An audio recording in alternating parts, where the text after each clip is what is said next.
Então, bom dia, boa tarde a todos que estão escutando mais um IFCast. A gente está aqui com a professora Raquel para uma conversa sobre um pouco de biologia e sobre um pouco sobre a vida dela. Primeiramente, muito obrigado, professora, por ter aceitado nosso convite aqui de participar do IFCast. A gente fica honrado e acho que o pessoal que está escutando também. E eu queria saber, professora, por que tu quis seguir na carreira de professor de biologia e não em outra área?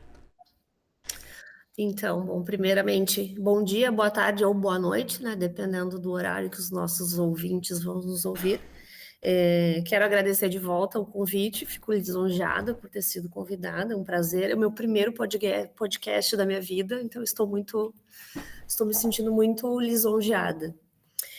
E por que eu quis seguir na área de biologia? Então, eu vou falar um pouquinho da minha infância. Eu sempre vivi enfiada no meio do mato. A casa da minha avó é no interior, então tinha muita área verde. Eu cresci tomando banho de rio, caminhando dentro de floresta, trepando em cipó, né? Sempre gostei muito disso. Sempre gostei, brincava muito quando eu era criança de escolinha. E eu era professora.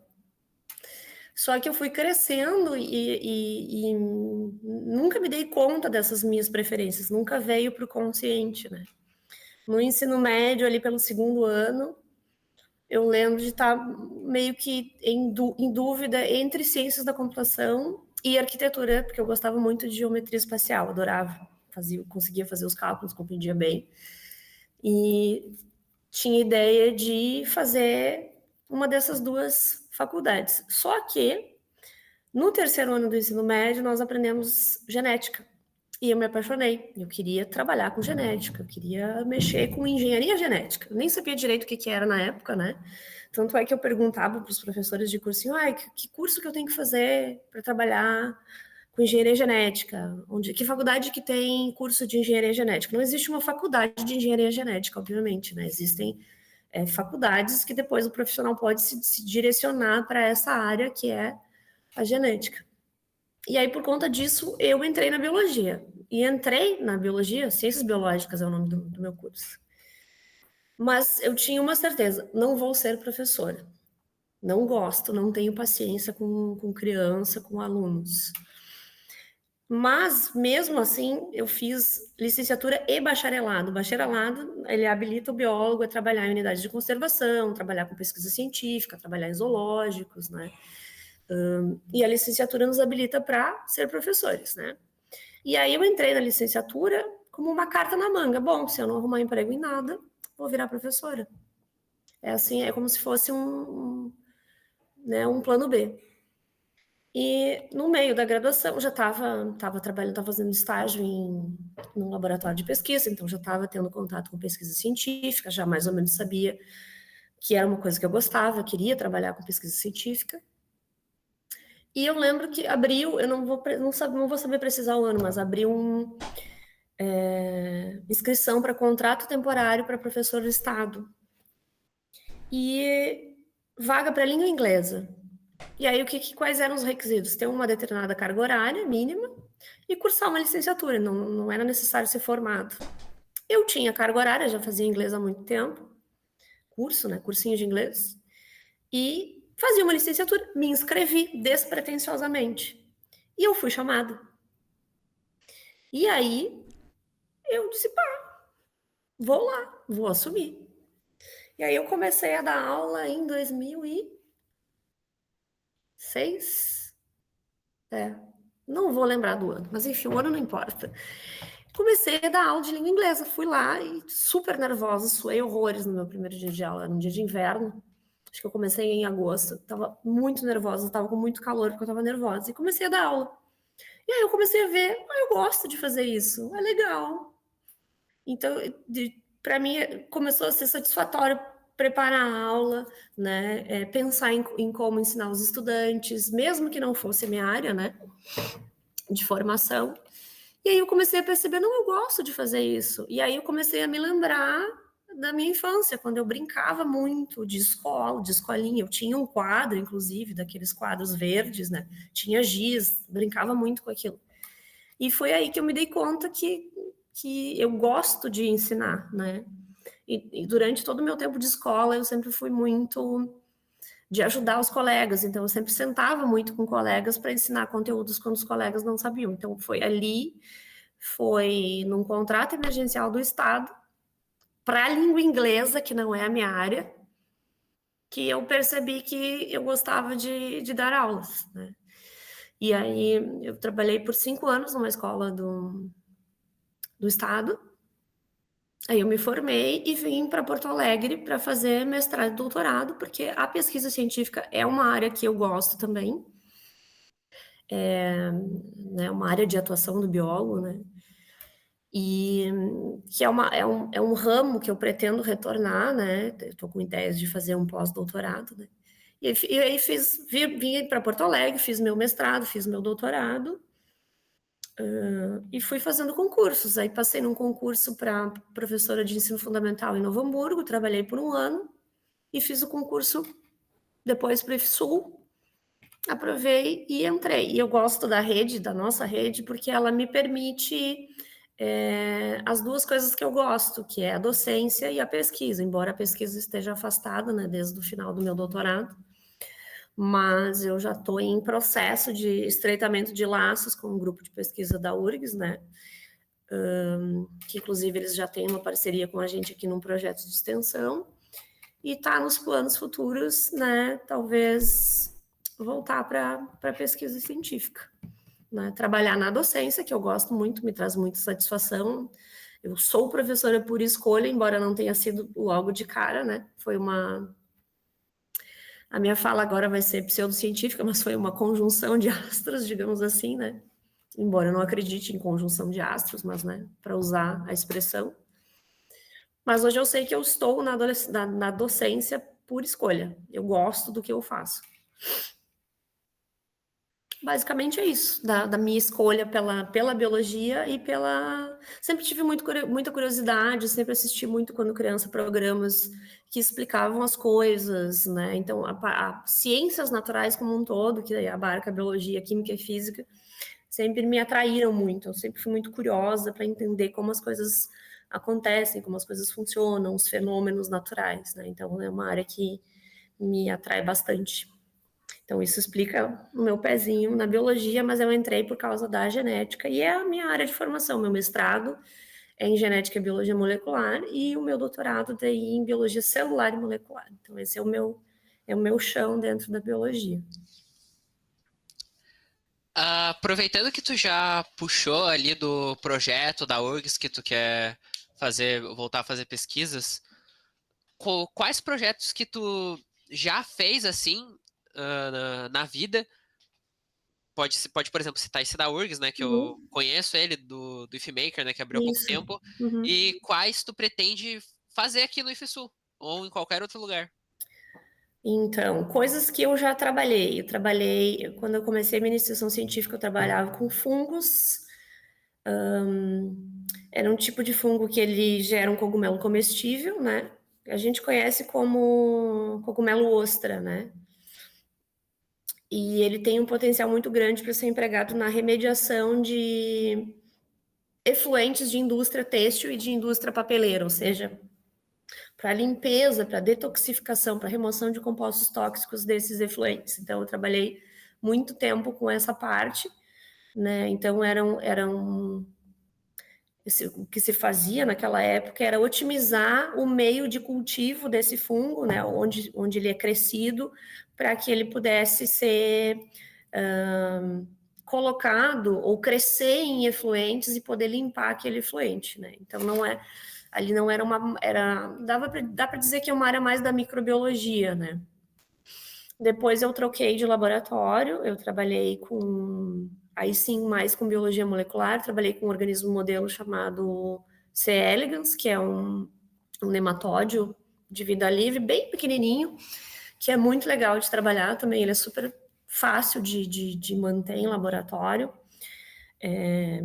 Eu trabalhei analisando a expressão de alguns genes quando se variava a dieta desse micro-organismo, né? Esses micro-organismos, ele não é um micro-organismo, né? é um animal de tamanho pequeno, né? Organismos modelos, eles servem para a gente testar coisas, né? Eles têm semelhanças com os seres humanos e eles a gente testa coisas nesses organismos e para depois fazer dentro de guardadas, né, algumas proporções, a gente faz algumas extrapolações para o ser humano, né? Então, o que eu fiz com esse micro-organismo era submeter ele a 3 dietas diferentes. Ele se alimenta de bactérias, então a gente administrava 3 linhagens diferentes de bactérias. Ele tinha 3 dietas diferentes e depois se analisava a expressão de alguns genes, né? Como é que esses genes se manifestavam frente a essas diferentes dietas. E aí foi o momento que eu entrei mais em contato com a biologia molecular mesmo. O meu mestrado ele foi com células-tronco. A gente estava tentando estabelecer uma nova linhagem de células-tronco. As linhagens atualmente usadas em pesquisa, elas são de origem humana e de camundongos. A gente estava tentando estabelecer uma linhagem a partir de galinha, né? Então, trabalhei com organismos modelo também. E o meu doutorado foi mais em bioinformática, né? Aí eu trabalhei com dados que a gente chama de dados ômicos, né? No caso de dados de transcriptômica, ou seja, dados de expressão gênica, de como os genes se expressam, em células-tronco embrionárias, que é um tipo diferente da célula-tronco que eu trabalhei no mestrado, né? E analisando um tipo específico de RNA, que são os RNAs competidores endógenos. Então, diferente daquilo que a gente estuda no ensino médio, que a gente tem 3 RNAs, existe todo um conjunto de vários tipos de RNAs com diferentes funções celulares, né? E esse tipo de RNA em específico, na época que eu comecei meu projeto, que eu olhei a literatura, ele não era tão estudado. Então, não usei organismos modelo, eu usei dados de bancos de dados e processei esses dados com ferramentas de bioinformática para tirar algumas conclusões biológicas. Projetos que eu fiz no IFE, comecei uma horta que está parada agora. A gente tem um projeto no Maker, né, de modelagem de estruturas biológicas para se usar em sala de aula. Atualmente a gente tem esse projeto em parceria com a URGS, um laboratório de envelhecimento e reparo de DNA, em que o professor chefe desse laboratório ele é vinculado à pós-graduação em neurociências. Então a nossa ideia é fazer um kit de neurociências voltado para o ensino médio. Então, agora em outubro a gente vai abrir inscrições para as escolas se candidatarem a receber esse kit. Então, o pessoal que está modelando os diferentes tipos de neurônio, os diferentes tipos de células que fazem parte do sistema nervoso, que não são só os neurônios, né? Existem outros tipos de células que desempenham funções ali. E a ideia é que quando esse kit esteja pronto, né, ele vai abarcar os conhecimentos que se ensina sobre o sistema nervoso no ensino médio, e a gente vai entregar kits para 5 escolas, para que essas escolas usem esse material no ensino de neurociências. Além dos kits, a gente vai disponibilizar os arquivos digitais, os modelos, para as escolas públicas que já têm impressora 3D poderem imprimir os seus próprios kits. Deixa eu me lembrar o que mais, eu já fiz tanta coisa aqui. Mas um projeto que, aí tu me perguntou o que eu gostaria de fazer, né? Eu tenho muitas ideias, eu tenho ideias todos os dias, né? Eu gostaria muito de retomar a horta, né? Que eu acho que faz muito bem para o estudante esse contato com a terra, com as plantas, né? Muda um pouco o tipo de conexões neurais que a pessoa tem que fazer para esse tipo de habilidade. Eu gostaria muito de fazer com os estudantes um levantamento de flora e fauna aqui do campus, por meio de fotografias, a gente registrar o que a gente tem de seres vivos aqui no campus, para que a gente observasse mais o meio ambiente que a gente tem aqui. Adoraria criar um pomar, né?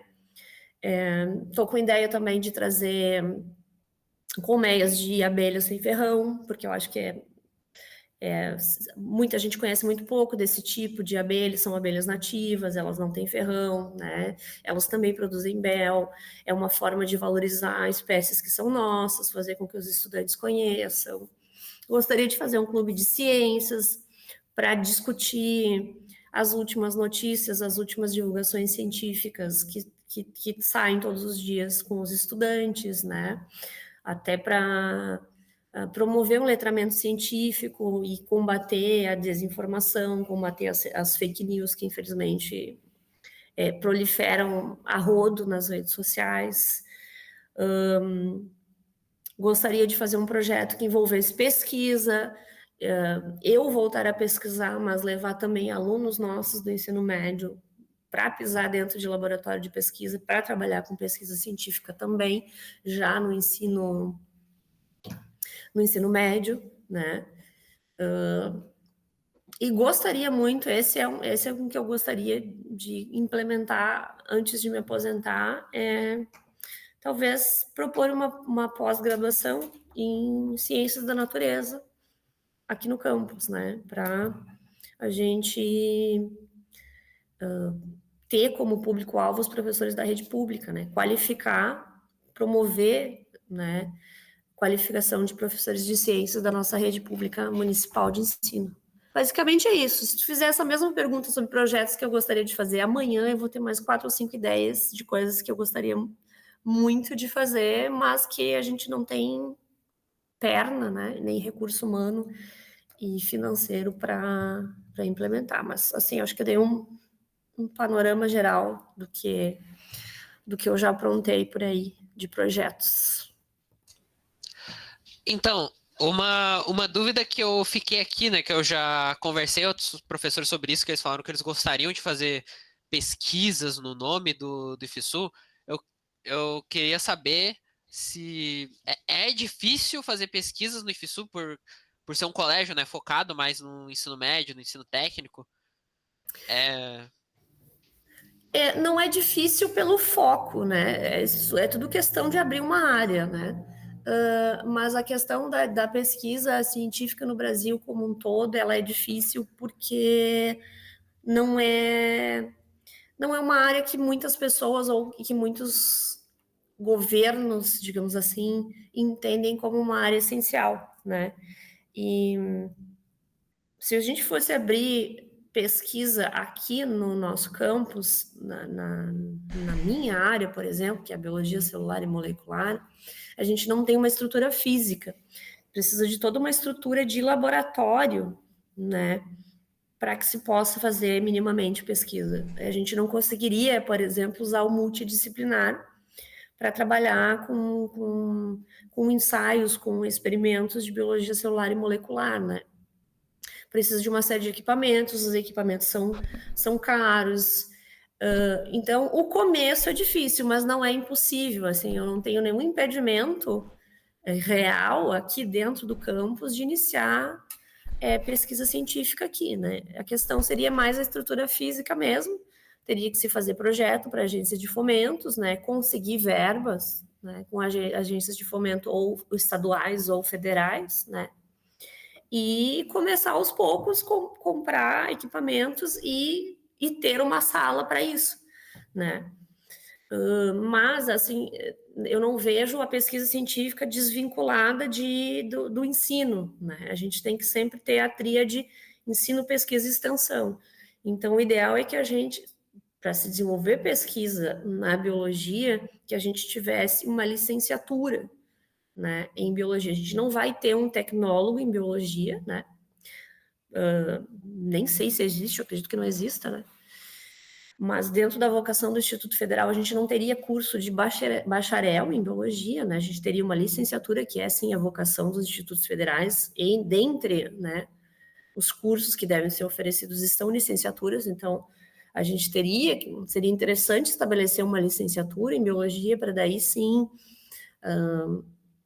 começar a desenvolver pesquisa científica na área de ciências biológicas. A gente tem professores que fazem pesquisa em outros campos dentro da área de biologia. Até uma coisa que eu gostaria de conhecer mais a fundo, né? Infelizmente, eu conheço muito pouco do que a gente tem de pesquisa na área de ciências biológicas no Instituto Federal, né? Eu sei que a gente tem bastante na área de ciências da computação, né? De tecnologias, mas a dificuldade mesmo é o espaço físico e a questão financeira, né? E aí a gente teria que seria interessante para fazer mais sentido dentro do nosso contexto que se abrisse uma licenciatura em biologia, né? E faria mais sentido, né? Mas nada me impede de eu fazer, eu, Raquel, né, firmar uma parceria com uma universidade, né, me vincular a um programa, a um pós-doutorado, né. Eu posso muito bem fazer pesquisas, desenvolver ciência em bioinformática, que eu preciso só de um computador, né.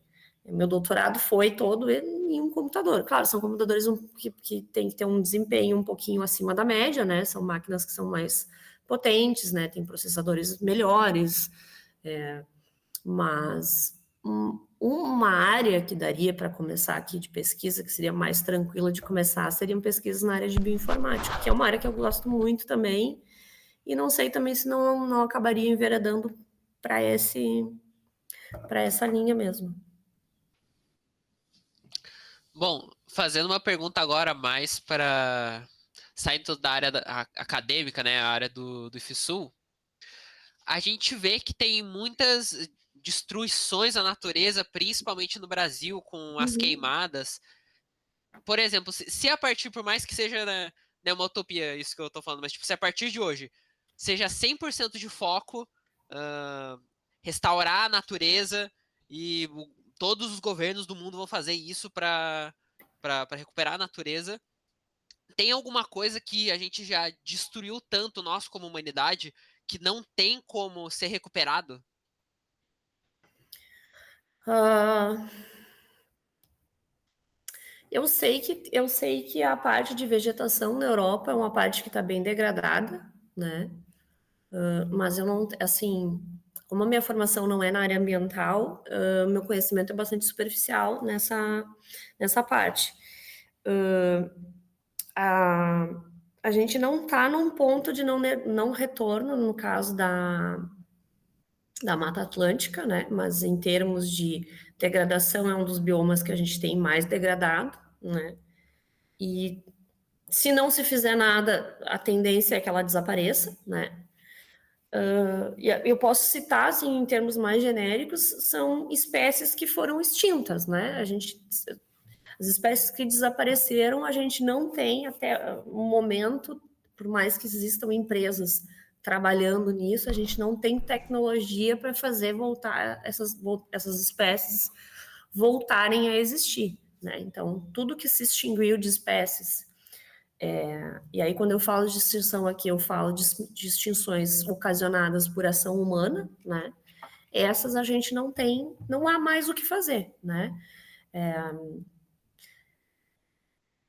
Eu acho que basicamente um bom exemplo para apontar que a gente já não tem o que fazer são espécies extintas, né? E a gente está quase num ponto de não retorno em termos de clima, né? A gente não está conseguindo cumprir as metas, né, em relação à redução de emissão de gases do efeito estufa, e alguns pesquisadores, alguns entendidos desta temática já apontam que a gente perdeu o timing de fazer alguma coisa e que a gente vai entrar que a gente já está em crise climática, né? Que agora são o que se tomar de atitudes daqui para frente são paliativos, né?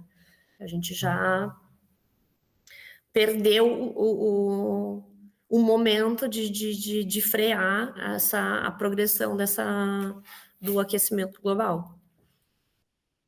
Então, Sora, seguindo nessa linha, pra ti, o que exatamente a gente perde quando uma espécie desaparece, tipo, ela é extinta assim? A gente perde inúmeras coisas, né? A gente perde conhecimento, né? A gente não, muitas espécies elas nem chegam a ser estudadas aprofundadamente, né? E elas se perdem para sempre, são extintas, né?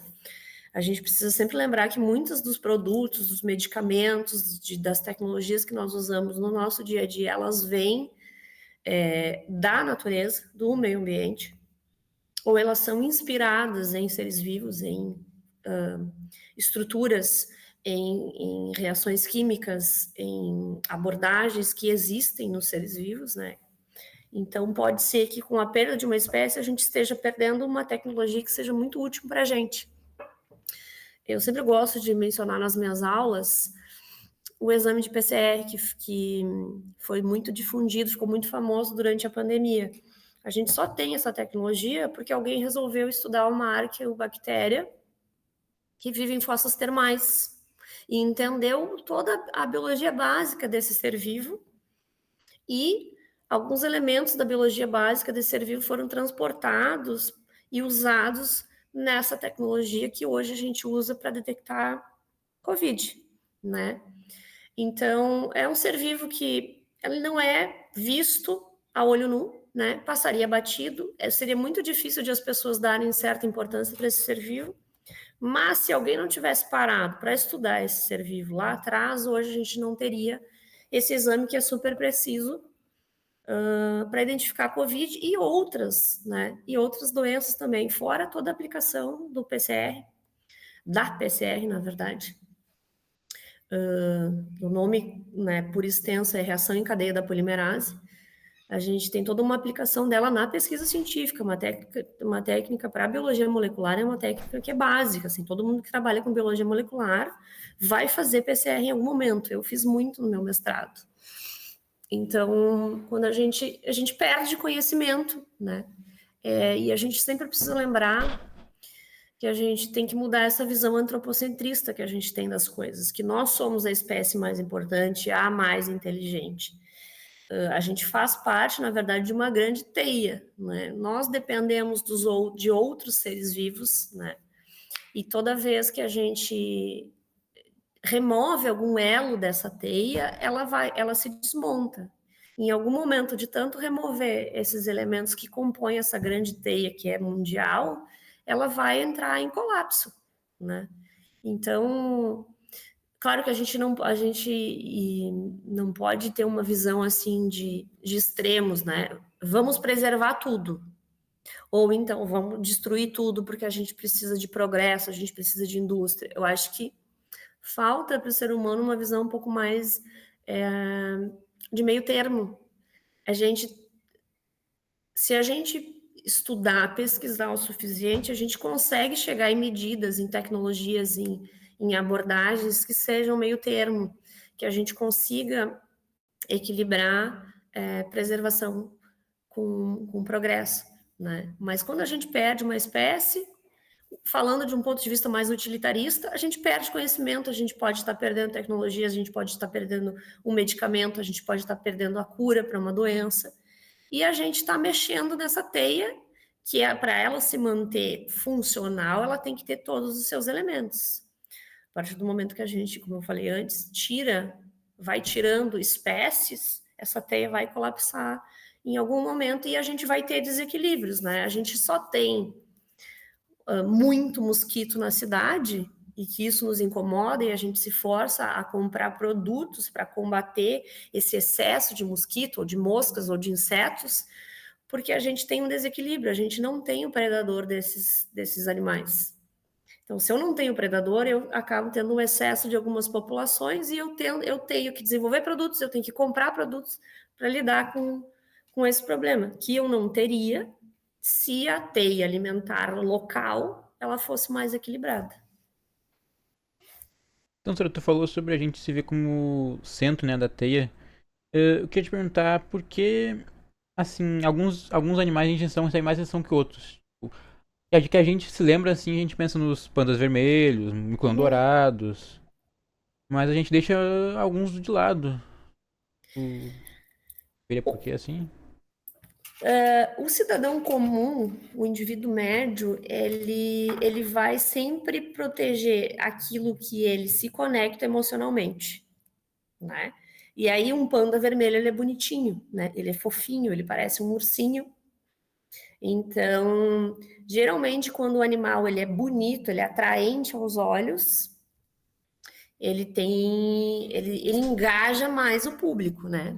Em termos de proteção.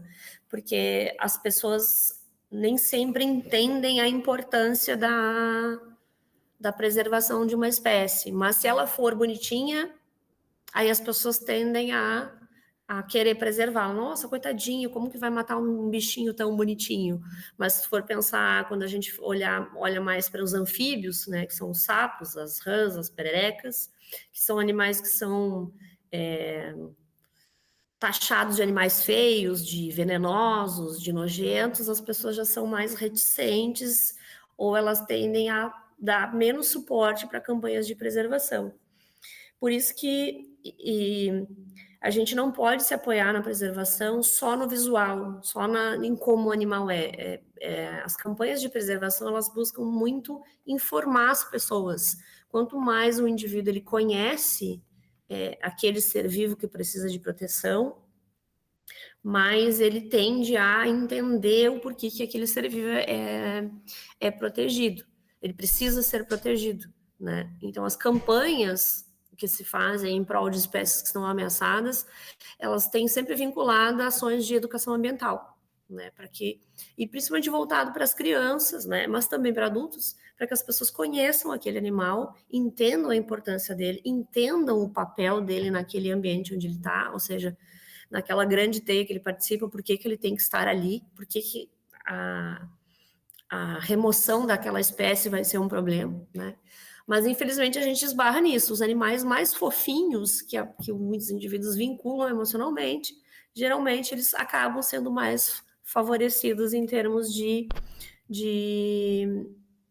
apoio, de suporte a campanhas de preservação. E a gente não precisa nem ir muito longe, né? A gente pode até pensar em termos de animais domésticos, animais abandonados, cães, por exemplo, ou gatos. O que é mais fácil de as pessoas adotarem? Filhotes, porque os filhotes são fofinhos, eles são engraçadinhos, eles têm um jeito bonitinho de correr, e isso nos pega mais pelo emocional, né? Nossa, realmente foi uma visão que eu não pensei. Eu pensava muito mais. Quando eu fiz essa pergunta, né, que eu escrevi, eu pensei muito mais em utilidade. Eu pensei que ia ser mais a Sim. resposta.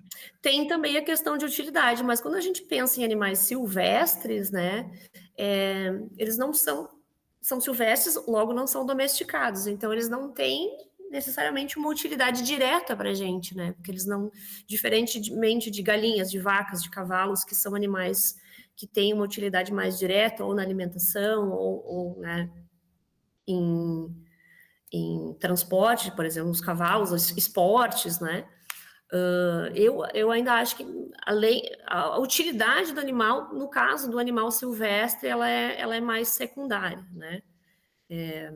Só se a gente for pensar em termos assim de pessoas que têm um gosto por animais exóticos, né? Aí, mas aí a gente teria mais a questão vamos preservar essa espécie porque ela tem um mercado muito bom que voltado para animais exóticos. Mas eu acho que as pessoas, de maneira geral, são pegas muito pela emoção, assim. Aquilo que é fofinho, que é bonito, que é colorido, que é engraçadinho, as pessoas tendem a achar importante que se proteja.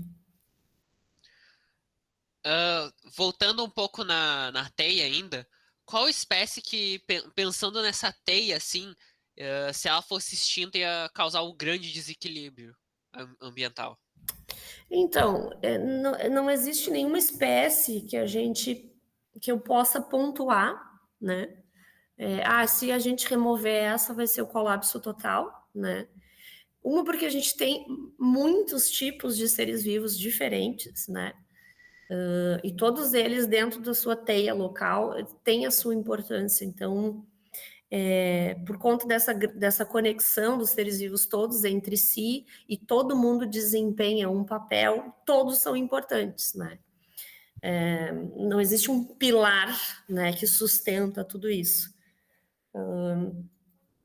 Então, esta pergunta de qual espécie que, se for removida, vai haver um grande desequilíbrio, isso não existe, assim, não existe essa espécie, porque a gente não tem espécies mais e menos importantes. Quem classifica essa visão, ou quem é que coloca os animais, ou não só os animais, os seres vivos de modo geral, são os seres humanos. E isso está dentro daquela visão antropocentrista, do ser humano colocar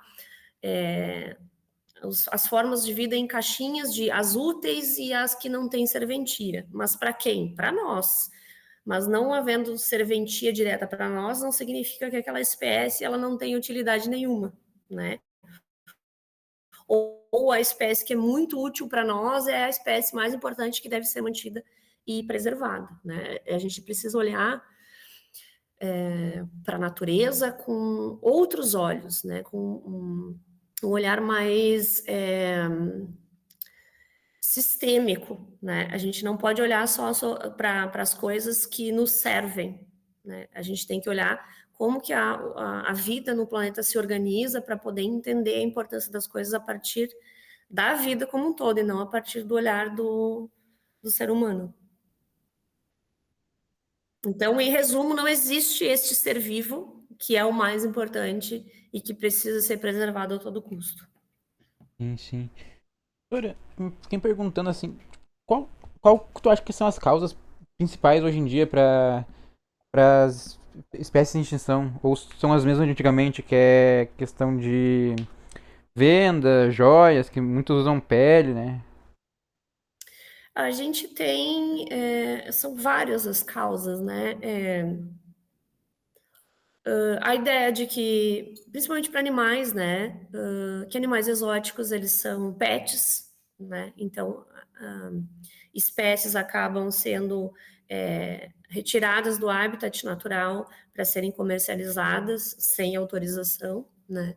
Então, isso contribui para declínio de populações, perda de habitat como um todo, então, remoção de extensões de vegetação muito grandes, todas as formas de vida que viviam naquele local, ou elas morrem, né? Quando a gente fala de vegetação, porque é removida, né? E quando a gente fala de animais, a gente perde todo aquele ecossistema que estava ali, então toda a estrutura de vida daquele animal ela desaparece. Então, perda de habitat é uma das causas de extinção. Introdução de espécies invasoras, então, quando se traz de um outro continente, de um outro país, uma espécie que não é nativa daqui, geralmente, como ela não tem competição natural, onde ela é introduzida, ela se expande muito rápido, né? E ela acaba interferindo na teia alimentar local e prejudicando as espécies locais. Isso pode levar a declínio populacional, né? Isso a gente fala tanto para animais quanto para vegetais, né? Vou me ater mais a animais e vegetais, mas isso é uma regra que vale para todas as categorias de seres vivos, né? E o principal problema somos nós, né? Nós, como espécie, somos o grande desequilíbrio ambiental e a nossa existência descontrolada, porque se vocês forem parar para pensar, nós somos a única espécie que tem 8 bilhões de exemplares no planeta, né? Nenhuma outra espécie bate esses números de população. A gente está em desequilíbrio ecológico. E a gente estando em desequilíbrio ecológico, a gente causa um efeito em cadeia. Nós estamos em um número excessivo, não estou dizendo aqui que a gente tenha que entrar aderir a técnicas eugenistas, tenha que reduzir a população humana, tenha que mandar matar pessoas, não é isso. Mas a gente precisa perceber que nós somos o desequilíbrio. E aí, como nós somos o desequilíbrio, a gente gera um efeito em cadeia, a gente vai gerando outros desequilíbrios e esses desequilíbrios levam à extinção de espécies. A caça também, né? Que deixou de ser. Não se caça mais hoje por sobrevivência, se caça por esporte, né? Então deixou de ser aquela atividade humana ancestral que era feita porque se precisava sobreviver, para que se precisava comer. Hoje se caça por esporte, matar por matar, né? Não para consumir a carne, no máximo para ter um troféu em casa, né? Então a caça também é um grande problema quando se fala em animais. Quando a gente fala de vegetais, a gente tem as espécies que fornecem madeira, então se remove essas espécies para a produção de produtos à base de madeira, né? E aí se faz ainda, né? Claro, a gente tem tecnologias, tem estudos, tem formas de fazer isso de forma mais ambientalmente correta, mas a gente ainda tem muita remoção de espécies de forma ilegal, né? O próprio pau-brasil é uma espécie que hoje ela está ameaçada porque a gente teve, né, desde da chegada dos europeus na nossa costa, a gente teve remoção dessa espécie de forma inadvertida. Cortaram, e hoje a gente não tem, a gente tem uma espécie que está ameaçada porque ela não foi usada, ela não foi manejada de forma adequada. Então, a gente removeu em excesso. E é basicamente isso. Remoção de hábitat. Nós somos um problema, o ser humano é um problema, a nossa existência, na forma como ela está hoje, ela causa desequilíbrios, e esses desequilíbrios levam à extinção de espécies. E aí é um efeito dominó, né? Bom, pensando, enquanto eu tava ouvindo tudo isso, eu pensei, né, na humanidade que sempre tem aquelas campanhas. Não sempre, né? Mas teve aquelas campanhas de tipo, tomem banhos mais curtos, deem menos descargas, assim. E eu, pelo menos, acredito que nós, meros seres humanos que não somos empresários, não somos artistas que usamos jatinhos que poluem, tem alguma coisa que a gente faça pode piorar ou melhorar a situação da natureza? Sim, o nosso voto. Em quem nós votamos pode piorar ou pode melhorar a questão da conservação, né? Eu não acho que seja inútil a gente cuidar o consumo de energia elétrica, o desperdício de água, que a gente faça a separação de lixo, a destinação correta, né? Mas a gente sabe que os maiores consumidores de água, os maiores consumidores de energia são empresas, são indústrias, né? Que a questão da separação e destinação do resíduo, a gente não chama mais lixo, né? Acabei de falar lixo, mas o correto não é lixo.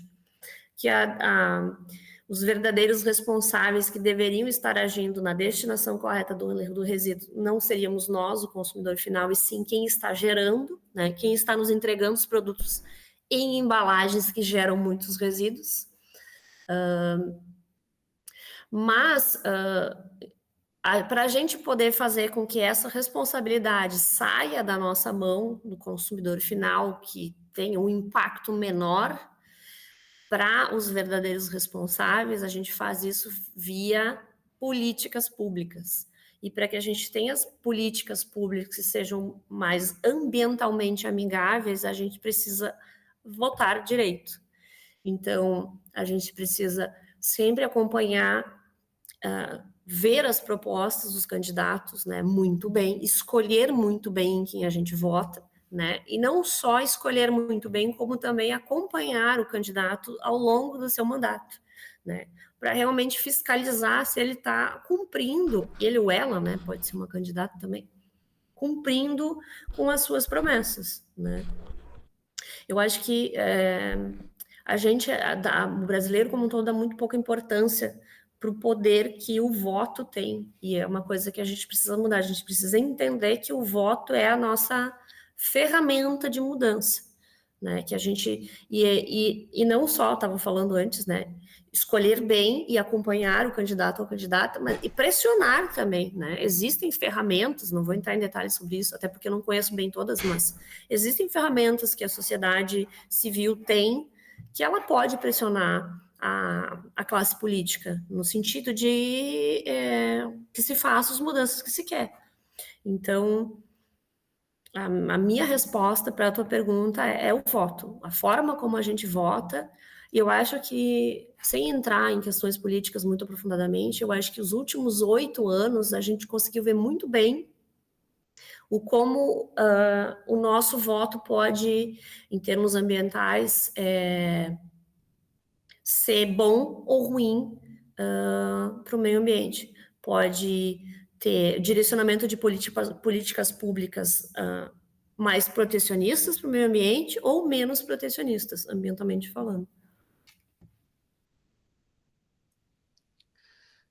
Bom, então, alguém que a gente poderia, tipo assim, não culpar em geral, mas a gente poderia culpar mais a gente culparia, assim, as empresas, em geral, a gente culparia a classe política, assim, em algo mais específico por esse desmatamento, porque a gente sabe que tem empresas que se importam com isso Uhum. de tem, eu me lembro que tinha até uma alternativa para o plástico que eles estavam fazendo, mas Sim. que, que seria tanto com as mudanças dos copos, essas coisas, mas a gente, a gente sabe que a maior parte das empresas não se importam muito com isso, não tem muita, principalmente Ótimo. aqui no Brasil, não tem tanta fiscalização. Uhum. Pelo menos eu vejo isso. Assim, eu não acredito em grande empresa que seja preocupada com o meio ambiente, né? Ela vai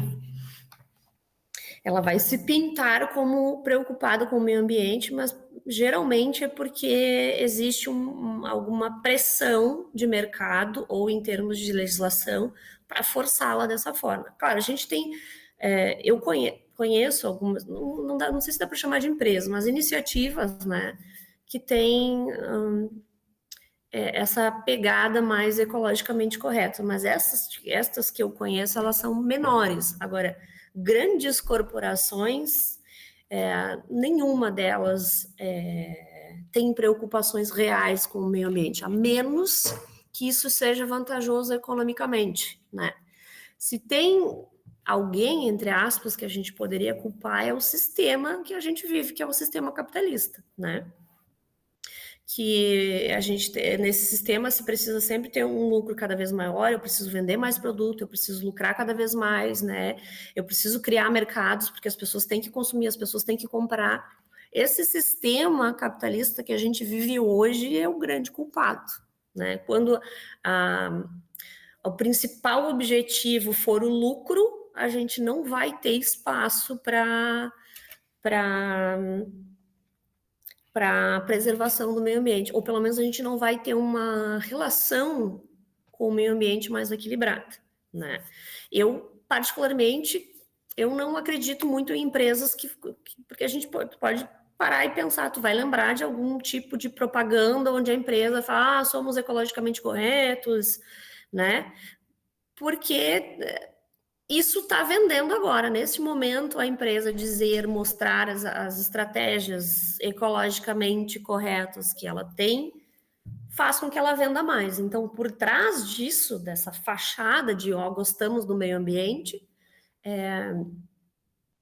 existe um interesse, porque se eu me pintar desta forma, se a minha empresa aparecer para o público-alvo desta forma, eu vou vender mais e eu vou ter mais lucro. Então, por trás disso, lucro. A gente tem N exemplos de empresas que, inclusive, patrocinam eventos ambientais, né? Que, inclusive, estão patrocinando a COP30, que vai acontecer aqui no Brasil, que a gente sabe que elas estão envolvidas diretamente com catástrofes ambientais aqui dentro do nosso país. Né? Então, o principal culpado é o nosso sistema capitalista. A busca incessante por lucro, por expandir os lucros, por expandir mercados, por fazer com que as pessoas comprem cada vez mais. Bom, agora que tu citou a COP, a gente ouve falar muito da COP, né? Principalmente pela polêmica, né? De todo o mercado imobiliário que teve lá em Belém, se não me engano, é a cidade da COP. Sim, Belém. Mas o que é a COP? Por que que a gente nunca ouviu falar disso antes, né? Como pessoas assim, da população normal que não pesquisa, né? Eu me considero Sim. dessa parte assim que eu não pesquiso tanto sobre isso em específico. E qual que é o objetivo da COP? Se tu souber alguma conquista que a COP já fez em relação ambiental, se tu soubesse citar. O que é a COP? COP é, em tradução livre, Conferência das Partes, né? É um evento que acontece anualmente desde 1994 ele está atrelado à Organização das Nações Unidas, né? E, em termos simples, o que é? São os 198 países que existem atualmente, fazem parte da COP, eles se reúnem para falar sobre a questão climática, né? A gente tem todo um histórico de conferências com a temática ambiental que remonta lá da década de 70, né? E eu acredito que nós estejamos, né, ouvindo falar mais da COP, né, embora ela seja veiculada na mídia sempre que ela acontece ou está perto de acontecer, mas a gente está ouvindo falar mais aqui no Brasil porque justamente ela vai ser sediada aqui, né? O Brasil, internacionalmente, ele tem um certo protagonismo nessa questão ambiental, né? A gente teve um encontro bastante grande que aconteceu para discutir questões ambientais, que foi a Rio 92, que aconteceu aqui, né? E ali o Brasil assumiu um certo protagonismo internacional, né? E as COPs, elas passaram a acontecer a partir do momento... A gente tem outras conferências, né? A gente não tem só essa COP que vai acontecer, a temática dela é o clima, né? São as mudanças climáticas. Mas a gente tem outras duas conferências, que são a Conferência da Diversidade e a Conferência para debater temas acerca de desertificação. Essas acontecem a cada 2 anos, né? Mas as COPs passaram a ser necessárias a partir do momento em que se identificou que estavam acontecendo mudanças climáticas, né? O nosso planeta, ele está aquecendo. Então, e isso com base em dados científicos. A gente tem o IPCC, que foi criado também nesse âmbito das COPs, que é o painel intergovernamental das mudanças climáticas, que é o arcabouço científico, né, das COPs, ou seja, os dados que embasam as discussões e que mostram, que provam por A mais B, que a gente está tendo um aquecimento do planeta e, por consequência disso, mudanças no nosso clima, vem do IPCC. E, então, elas vêm da necessidade de ter se percebido essas mudanças no clima e de se tomar algumas medidas para tentar frear essas mudanças. Se fazem projeções, essas projeções a longo prazo, elas não são muito positivas, né? Elas vão trazer uma série de problemas para a humanidade como um todo. Então, precisou-se sentar os líderes de diferentes nações para começar a se conversar a respeito de redução de gases de efeito estufa, por exemplo, né? Medidas para que se freasse esse avanço do aquecimento global, que vai resultar, já está resultando em uma crise climática. A gente já nem chama mais tanto de aquecimento global, a gente chama de crise climática. Bom, uma pergunta aqui para fechar. Na minha opinião sincera, do futuro, né, com todas as mudanças ambientais, considerando também, eu acho que isso vem muito da minha visão política que eu vou dar agora, que para mim é fortemente também ligado ao capitalismo, e eu acho que é mais fácil acabar com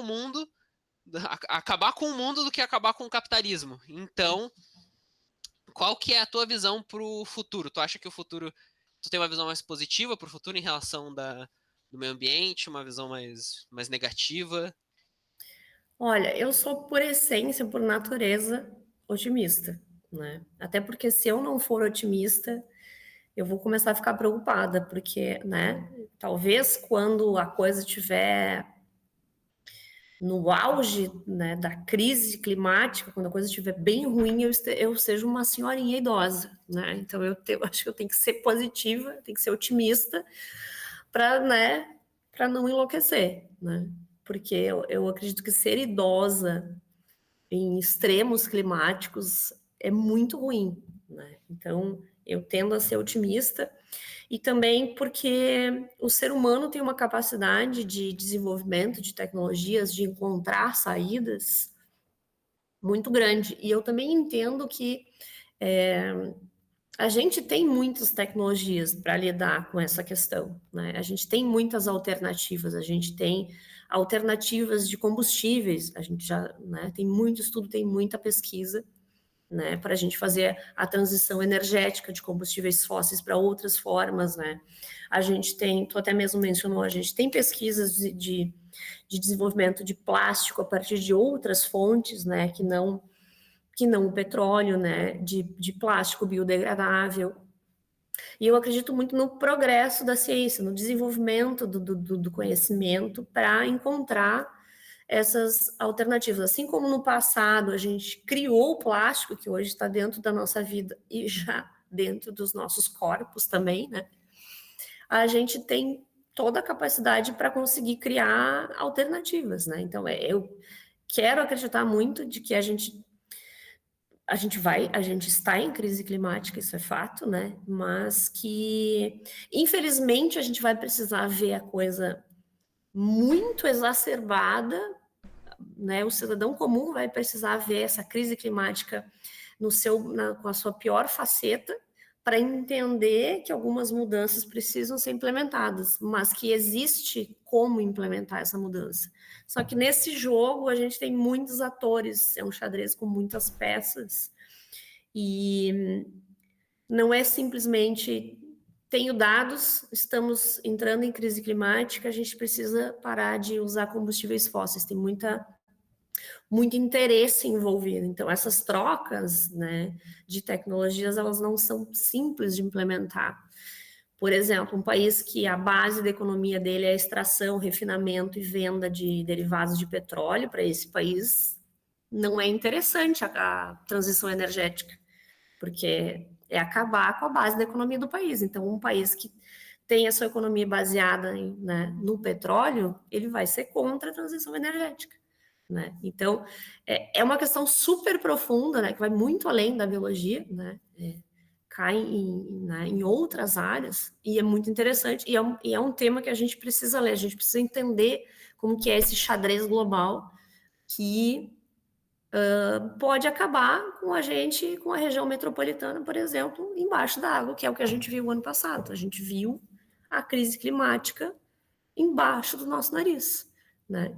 Então, entender quais são as forças que estão em jogo nesse processo é muito importante. Entender esse processo como um todo é muito importante, inclusive na hora da gente escolher os nossos candidatos para votar, que, como eu falei antes, é a nossa ferramenta que nos permite tentar mexer nesse jogo. As pessoas que nos representam, né, na Câmara de Vereadores, na Câmara de Deputados, na federal, na estadual, em todas as esferas, né, elas precisam ser muito bem escolhidas, porque são a nossa forma de tentar mexer nesse jogo. Então, é muito importante que a gente entenda como ele funciona. E as forças que estão em jogo nessa questão como um todo. Mas eu sou otimista. Eu acho que a gente tem os recursos, a gente tem as tecnologias, mas não basta isso, né? Eu não vou, porque eu descobri um plástico biodegradável, não é automático que esse plástico passe a ser o que vai ser utilizado em todas as embalagens plásticas que a gente tem, porque tem outras forças que atuam nessas escolhas, né? Bom, com essa visão mais otimista, a gente acaba com o episódio de hoje. Agradeço principalmente a Raquel, a professora Raquel, por ter aceitado a participar do episódio do podcast, que para mim, pelo menos, esclareceu bastante coisa que eu não sabia, né? Que as perguntas também eu fiz com base em coisas que eu também tinha dúvida. Agradeço também ao Augusto, a toda a equipe, né, do IFCast, que é eu, o Augusto e o Luiz. E é isso. É isso o episódio. Se a Raquel quiser falar mais alguma coisa. Bom, agradeço a ti, né, e ao Augusto, de novo pelo convite, né? Agradeço ao pessoal que está nos ouvindo, né, ou vai nos ouvir, né? É uma satisfação enorme estar aqui e falar, né? Acho que vocês conduziram muito bem, fizeram perguntas que são bastante importantes, são temas que a gente precisa discutir, que a gente tem que se informar melhor, né? Melhorar a nossa leitura de realidade. De novo, estou lisonjeada pelo convite, gostei muito de participar, né? Meu primeiro podcast. E sempre que vocês quiserem e acharem que algum dos temas de interesse do podcast de vocês possa ser abordado por mim, vai ser uma satisfação enorme contribuir novamente. E era isso, muito obrigada. É isso, muito obrigado a todos os ouvintes, muito obrigado a todos presentes, um bom dia, boa noite, boa tarde, qualquer horário que vocês estiverem assistindo. E é isso, até o próximo IFCast. Até mais.